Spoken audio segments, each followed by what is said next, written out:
What's up, my foodie family? Welcome back to the channel. Also, welcome all my daddy-os and mommy-os out there. And anyone who's new to the channel, thank you for joining. Anyone who comes back continuously, man, I really appreciate you. Thanks for listening to my rants and raves and my poetry. And thanks for watching my food videos if you do. If not, there's a lot you can learn from those videos. If you're a beginner, or even if you have been cooking for a while, you're not a beginner, maybe it can give you some new inspiration or some new ideas or some new things to cook. Okay. Today we're back with another episode of Turning Negatives to Positives. Thank you to everyone who watches my Turning Negatives to Positive videos. I'm not the most positive person, and I'm not the most negative person either. I live a life and I make mistakes. I do bad things and I also do good things. There's a great balance of good and bad. I believe everyone should should express all their emotions, and I say that a lot. You know what I'm saying? When you're happy, be happy as heck. When you're mad, be mad. Understand why you're mad. Live in that. A lot of people say, don't be mad. Stay happy. No one walks around with a smile on their face all day, every day. That's unreasonable and it's not logical. It doesn't happen. We get mad, and a lot of times when we get mad, we try to act like we're not mad, or we don't understand why we're mad. When you're mad, figure out why you're mad and do your best to not let that make you mad again. You know what I mean? Or go off somewhere and rage out. You know what I'm saying? Go out to the beach and yell and scream. Punch at the wind like you're on Boys in the Hood, like you're Trey from Boys in the Hood. Find a rage room. Go one of those places where they got those old beat up cars and you can just beat the car up. You know what I mean? Like, we need a way to get that frustration out. I say it all the time, and I mean that. Whether it's writing poetry, whether it's running, jogging, riding bikes, playing basketball, gardening, raging out in the rage room. No matter whatever it is, get that rage out. If you're sad, man, go be sad. We like to tell everybody, be strong, be strong. You can't be, man, if you need to cry, go cry somewhere. You know what I mean? There's nothing wrong with that. It's different if you at work bawling your eyes out, or you walking down the street bawling your eyes out. But like, if you have a place that you can go and you can just rage out, or you can just be sad, or even go somewhere and be overly happy. You know what I mean? Some places you can't go be happy at because people don't like it, and there's places you can't go be mad at because people don't like it. Some places you can't go be sad at because people don't like it. So we need to find a certain place where we can go, where we can be happy, where we can be sad, where we can be mad, where we can express ourselves openly, because there's nothing wrong with that. And don't ever, ever, ever let anybody tell you there's something wrong with expressing yourself, ever. We have emotions and feelings for a reason, and we should feel those emotions. Feel your feels. You got to feel your feels. Feel all your feels, okay? And that's the whole point of it. And I appreciate you guys coming to the channel and to listen to me feel my feels and express myself. I express myself through the poetry. I express myself through the food that I cook. I express myself any way that I can. There's other things that I don't record, and I express myself in those ways. I work out often. I garden. I ride bikes. You know what I mean? I should take more walks. And I should be at the court playing basketball. Those are two things that I want to do that I haven't been doing. Been procrastinating, but I have been filling my time in a lot of other ways, and I think we all should. So on this episode of Turning Negatives to Positives, it's going to be another poetry reading. I'm going to read another spoken thought, which is a form of poetry, a form of spoken word. I guess we can call it hood poetry. It's not Shakespearean poetry and any means at all, but it's me expressing myself. A lot of these poems I wrote a long time ago. Ever since high school, I've been writing so-called poems or spoken word. I didn't even start by calling it poetry or spoken word. I was just, talking to the paper, screaming at the paper, you know what I'm saying, yelling at it, voicing all my frustrations to the paper via a pen. And I've been doing that since high school. I never told nobody, never said nothing about it. I would write down whatever I needed to write down, yell at the paper, put it in a folder, throw it in a closet, under a bed, or wherever, a bookshelf, and I would go on about my life. Throughout time, I noticed that the poems or the expressions that I was writing to the on the paper, they became they became more positive. You know, it used to be, real bad anger, screaming at the paper, you know what I'm saying, just hatred. And then it turned into something different, like 4 or 5 years ago, it turned into something different. Like I didn't want to be mad no more, and I didn't realize that, but it wasn't coming out as anger anymore. It was coming out as just expression, of frustration and even like a little positivity. And I kind of figured that when I went back and started, and I noticed this because I went back and started reading some of my my earlier poetry or frustrations or expressions or whatever you want to call it. I started reading the older ones, and I noticed how angry it was. And then I read the latest ones, the newer ones, and I realized how it wasn't as angry. And I decided that it could be able to help somebody if people seen how angry I was in the beginning, and then they seen how I got a little more positive, and I wasn't as hateful. I figured people can learn from that. So in this book, all of these all of these poems or spoken thoughts or spoken word, whatever you want to call them, they're all numbered. They're all labeled in the day I wrote them. Okay, so in the beginning of the book, it goes back to like 2001. You know what I mean? 2018. Like the earliest one in there is from 2001. You know what I mean? And all the way up until 2023. I have some newer ones that I wrote after I published this book, but I'm just letting you know that they're all numbered from when I wrote them, how far back they go. It's been a while. So if you ever buy the book, you'll see that there's numbers underneath, and it's the date. Obviously, it looks like a date. So they all have a correlating date to them.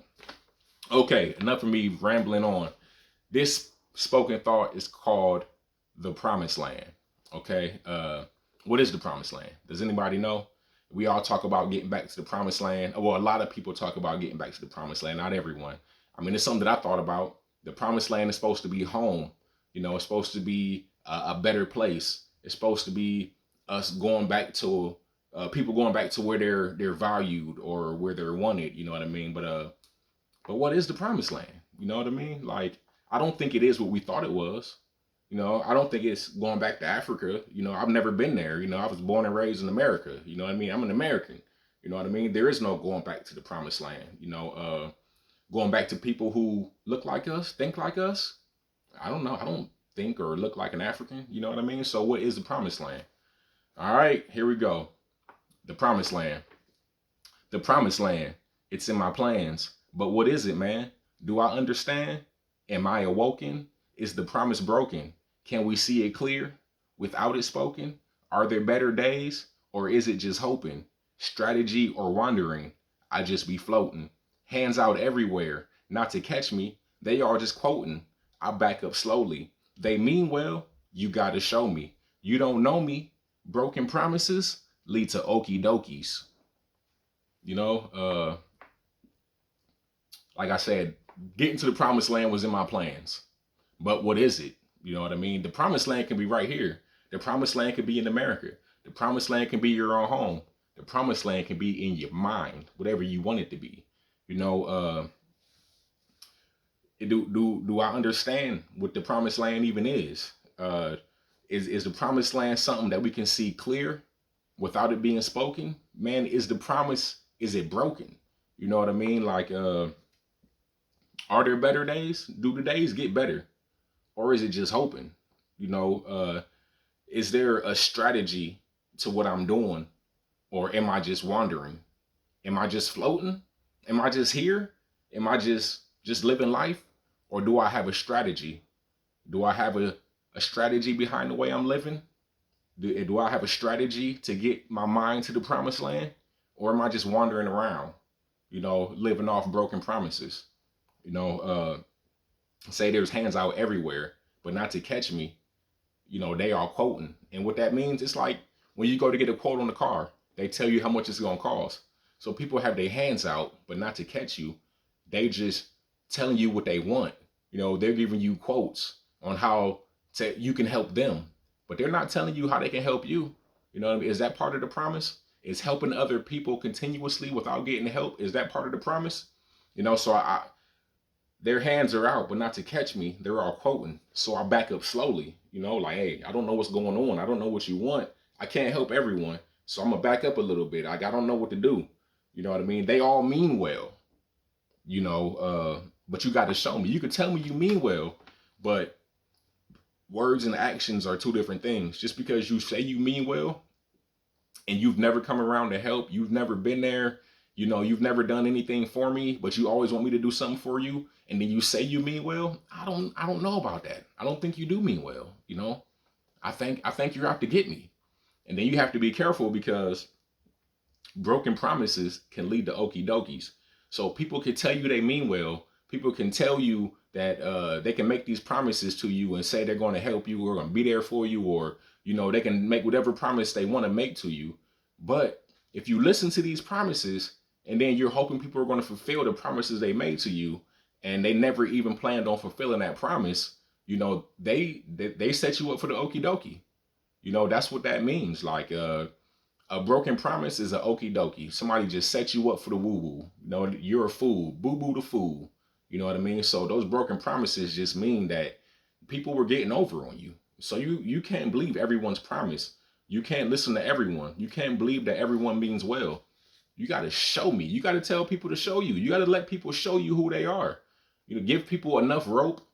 Keep giving them rope. You know, okay, show me. Show me. All right, I hear you. Show me. All right, okay, I hear you promising me stuff. I hear you saying you mean well. I hear you saying that you're going to be there, but I see your hands out asking me for stuff. You know what I mean? And I'm just giving you rope. I keep giving you rope. And then eventually, all that rope you give people who are just setting you up for the okie doke, that rope that you gave them, they just hang themselves with it. You know what I mean? So keep giving people rope. No, listen to what they're saying, but watch their actions. And if their actions don't meet their words, all that rope you gave them, they're gonna hang themselves with it, you know, because they thought you were boo boo the fool the whole time. They were setting you up for the okie doke the whole time. They were telling you stuff that wasn't true. So that's what that means. You know, the promised land is about, you know, making sure you know what the promised land is. You know what I mean? Like, how are you going to live your life? What's your plan? Where are you going? You know, are you just floating? Are you just wandering around? You know, are you letting people give you broken promises? You know, do you have a strategy? Are you just helping people because they got their hands out? You know what I mean? You have to consider what your promised land is, because the promised land isn't the same for everyone. Your promised land could be your promised land could be, you know, sitting in the garden. You know, your promised land could be sitting at home by yourself just chilling. Or man, your promised land could be, you know, going out to the club, hanging out. You know, everybody's promised land is different. So, you know, the goal is to be around people who have, you know, the same type of promised land that you have. They think the same that you think, like minds. You know what I mean? So uh, I don't think the promised land is, you know, going back to Africa or going to a certain land. You can go to Africa and you can still be stressed out. You can still not be living the way you want to live. So a lot of people talk about going to Africa, or some people talk about, you know, going to Europe or France or Spain or wherever. You know, that doesn't mean you're going to be happy just because you go to these places. You have to find your own promised land. You have to know that your brain, that your mind is set up for the promised land that you wanted to have. You know, I mean, a homeless person can be living in the promised land if that's what they want. If they want to be homeless and they're okay with it, to them, that's the promised land. So I don't think the promised land is an actual place. I think it's metaphorical. I think it's in your mind. I think it's whatever you want it to be. Okay, so you know, just know what your promised land is. You know, have a plan. You know, be awoke, be awakened to what you want your promised land to be. You know, have a strategy on how to get to your promised land. You know, don't just be out here wandering around, floating around. You know, don't be falling for the okie doke and people's broken promises, and don't help everybody who has their hand out. Okay, the promised land. You know, find a way to get to your promised land, because it's not the same for everyone. Know what you want, know how to get it. Stay away from people who are telling you lies. You know, only trust people off their actions and not off their words. Don't help everyone. You know, keep yourself around like-minded people, and you know, do your best to express yourself. You know, find ways to express yourself. I keep saying that. Thanks for listening to me. Thanks for coming back to the channel. Thanks for listening to my spoken thought. Thanks for tuning in to turning in negatives into positives. And man, I'm gonna see you again next time. I appreciate everybody. I love all of you. Love, peace, and fish grease. See you next time.